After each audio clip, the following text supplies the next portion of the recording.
ಇವತ್ತು ಯಥಾ ಪ್ರಕಾರ ನಮ್ಮ ಪುಲಿ ಕೂಡ ನಮ್ಮ ಮನೆ ಹತ್ರ ಬಂದಿದ್ದು ಸೆರೆಮಟಿದ್ದ ಪುಲಿನ ಮತ್ತೆ ನನ್ನ ಫ್ರೆಂಡ್ಸ್ ಎಲ್ಲ ಕರ್ಕೊಂಡು ಹೋಗಿದ್ದೆ ನಮ್ಮ ಮಂದಕೂರಿಗಳ ಹತ್ರ. ಯಾಕಂತಂದ್ರೆ ನಮ್ಮೂರ್ಕ ಮಂದಕೂರಿಗೆ ಬಂದಿದ್ವು, ನಮ್ಗೊಂದು 4 ಪಟ್ಲಿಗಳು ಬೇಕಾಗಿತ್ತು. ಅದಕ್ಕೋಸ್ಕರ ಅಲ್ಲೋಗಿ ನೋಡಿದ್ರೆ 2,000 ಕುರಿ ಕೂಡ ಇತ್ತು. ಒಂದು ಕುರಿ ಬಂದು 10,000 ಅಂತಂದ್ರೆ ನೀವೇ ಅರ್ಥ ಮಾಡ್ಕೊಂಬಂದು 2 ಕೋಟಿ ರೂಪಾಯಿ ಕುರಿಗಳೈತೆ ಇಲ್ಲೇ. ಸೆರೆಮಟಿದ್ದ ರೈತರಿಗತ್ತ ಇದೆ ಅಂತ ಹೇಳಕ ನಾನು ಇಷ್ಟಪಡ್ತೀನಿ. ಎಲ್ಲಿಂದ ಬಂದಿರೋದು ಅಂತ ಕೇಳಿದ್ಕೆ ಅವ್ರು ಹೇಳಿದ್ರು ಎಲ್ಲಿಂದ ಬಂದಿರೋದಣ್ಣ? ತುಮಕೂರು ಜಿಲ್ಲೆ ಸಿರಾ ತಾಲೂಕು.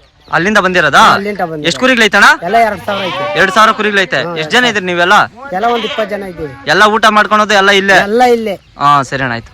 ತುಮಕೂರು ಶಿರಾವರು ಯಾರ್ಯಾರೆಲ್ಲ ಇದ್ರೆ ದಯವಿಟ್ಟು ಕಮೆಂಟ್ ಬಾಕ್ಸ್ ಕಮೆಂಟ್ ಮಾಡಿ ಅಂತ ಹೇಳಕ ಇಷ್ಟಪಡ್ತೀನಿ. ಈ ಕುರಿಗಳಿಗೆ ನನ್ನ ಪ್ರಾಬ್ಲಮ್ ಆದ್ರೆ ಇವರೇ ಕೂಡ ಇಂಜೆಕ್ಷನ್ ಕೂಡ ಹಾಕ್ತಾರಂತೆ, ಅದೇ ತರ ಮದ್ದು ಕೂಡ ಹಾಕ್ತಾರಂತೆ. ಯಾವ್ದು ಹಾಸ್ಪಿಟಲ್ ಕೂಡ ಕರ್ಕೊಂಡು ಹೋಗಲ್ಲಂತೆ.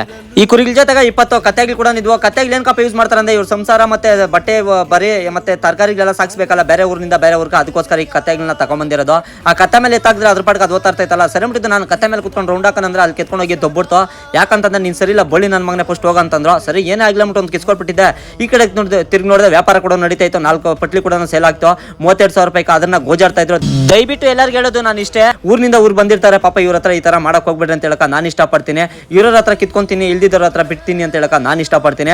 ಸೇಮ್ ಟು ಟೈಮ್ ನೋಡಿದೆ 4 ಗಂಟೆ ಆಗಿತ್ತು. ನಮ್ಮ ಪುರಿನ ನಮ್ಮ ಪಾರಮೂಲ ಹತ್ರ ಕರ್ಕೊಂಡ್ ಬಂದೆ. ಯಾಕಂತಂದ್ರೆ 2 ಪಾರಮೂಲ್ ಬೇಕಾಗಿತ್ತು. ಸೇಮ್ ಟು ಕೊಯ್ದ್ಬಿಟ್ಟು ಎಲ್ಲ ಎತ್ಕೊಂಡು ಮನೆ ಹತ್ರ ಬಂದು ಪಾರಮೂಲ್ ಹಾಕ್ಬಿಟ್ಟಿದ್ರೆ ದುಪ್ಪ ಅಂತ ಬಿದ್ದೋದ್ನು. ಯಾಕೆ ಬಿದ್ದೋದ್ ಅಂತ ನಿಮ್ಗೆ ಯಾರ್ಕೊಂಡು ಗೊತ್ತಿದ್ರೆ ಕಮೆಂಟ್ ಬಾಕ್ಸ್ ಕಮೆಂಟ್ ಮಾಡ್ಬಿಡಿ. ಸೇಮ್ ಟು ಇದೆಲ್ಲ ಆಗಿದ್ದ ಮೇಲೆ ನಮ್ಮ ಪುಲಿಕ ಕಬಾಬ್ ಕೊಡ್ಸ್ಬಿಟ್ಟು ಮನೆಗೆ ಹೋಗಕ ಟೈಮ್ ನೋಡಿದೆ 9 ಗಂಟೆ ಆಗಿತ್ತು. ಇವತ್ತಿನ ಕತೆ ಇಷ್ಟು, ನಾಳೆ ಸಿಗ್ತೀನಿ ಫ್ರೆಂಡ್ಸ್.